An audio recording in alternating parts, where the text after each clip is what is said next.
Might as well cut to the chase, get on it. I'm Abs of October Red, and I'm pleased to have first-time guest.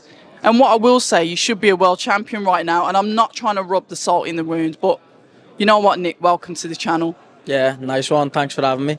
And yeah, should be world champion, but just one of them things, innit? You can't cry and complain about it. You've just got to get on with it. And on to the next, yeah. I know my time's coming and I will be world champion. So, got to stay focused. A fight that literally everyone was saying a massive height difference. Some had your opponent should probably win it based on his experience, his pedigree. But I was like, no, I know what you're like. You're a wrecking ball. You're somebody that goes in there aggressive straight from the get-go. Talk to us about the first few rounds, because those were the rounds when arguably it was on your opponent's side. But your words, talk us through that, Nick. Yeah, just the first few rounds, just trying to suss them out. Yeah, trying to suss them out and be clever with it. Don't just want to rush in because you could get caught. He's a world champion, world title fight. You know, there's a lot on the line, isn't he? So just sussing them out, and then once I sussed them out, take him out, and that was the plan. And I feel like I nearly done that. I dropped him twice, had him rocked, had his legs gone, and won the second half of the fight. Yeah, with ease, to be honest. Yeah, didn't felt like I could have done another 12 rounds. Yeah. So it was good, but obviously the decision's a bit bad. So yeah, one of those things. Frustrating to watch. I can't imagine what it's like for you in there. Like I said, after those first, say, 4 rounds, you really started to dominate. You saw the weaknesses in him, and almost, I don't know what you see in front of it, but it was almost like he was, fair enough, one of the times you did rag him and throw him on the floor. But other than that, he seemed to be like just literally falling over himself, like diving onto the floor. I don't know, your thoughts? That's exactly what he was doing. Okay. When we got close, he was just falling himself on the floor, and if he weren't doing that, the ref was helping him. As soon as we touched, he was saying break, so that didn't help as well. And the ref definitely didn't help.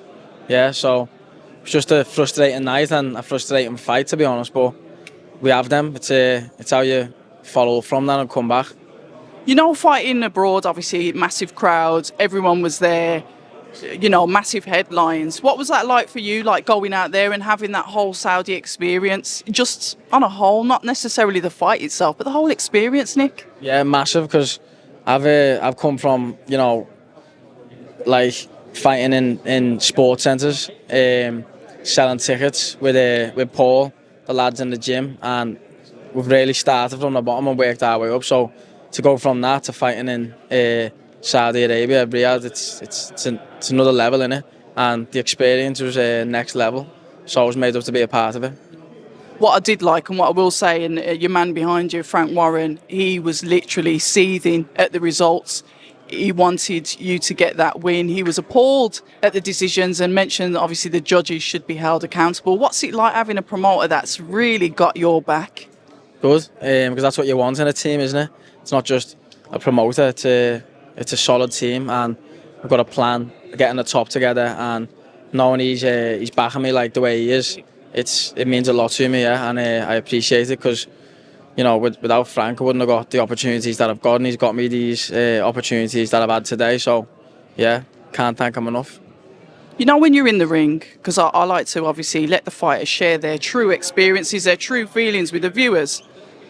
When you're standing there and it's judgment time, and you're hearing the scores getting called out, and obviously the points, who's got whatever. When you're hearing all of that, what's going through your mind at that time? Are you confident that you've got the win? What are you thinking? Well, at that point, I celebrated after the fight, and I knew I had it. Well, I thought I had it. Yeah, I was confident. Knew I had it.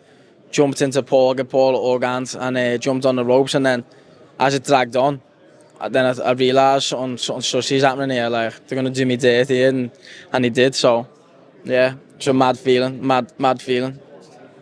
Paul Stevenson, a man that is calm, collected, doesn't really say much, but I have never seen him so angry in my entire time of knowing him, which is about, 3 years now. You saw the anger in his face when he came into the ring with you. Yeah, exactly. It takes a lot for Paul to get like that, so he's cool, calm and collected, and so it takes a lot, so it just shows it was wrong what they done, and yeah, But that's behind us now. Yeah, we're here today at you know, Brad Strand's press conference. It's his time to shine. He's got his opportunity and he's going to take it with both hands massively. Can't wait.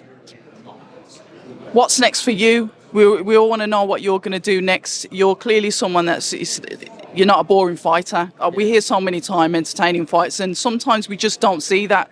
But we know that when you go in there, we're going to see violence. We're going to see somebody that's literally going after their opponent. The way you got into range with him as such a long fighter, and you was able to like jump into range with him was beautiful. So when are we going to see you out again soon? Yeah, hopefully June sometime. Yeah. 5x5? Yeah, something like that. Yeah, that's what they're saying, Andy. So yeah, back in the gym. Yeah. On Monday, back training, just waiting for the phone call as usual. And finally, obviously, you're here for your gym mate, your teammate, Brad Strand. Talk to us about the challenge that he's got with his fight and how you see that going from a boxer's point of view. Yeah, they're all fights, they're all challenges, aren't they? But this one's going to bring the best out of him, I think, to be honest. Yeah, and he's going to really get to show what he is and what everyone hasn't seen. We all know, and this is his chance. And yeah, he's gonna smash it. Yeah, in a dominant performance. Can't wait. We love it. We love that camaraderie. Listen, Nick, an absolute pleasure to speak to you. I'm going to say hello to Paul in a bit, but yeah, all the best. Commiserations. Yeah. But all the best, and we look forward to seeing you out again soon. Thanks, appreciate it. People say I'm toxic, and honestly, I don't care.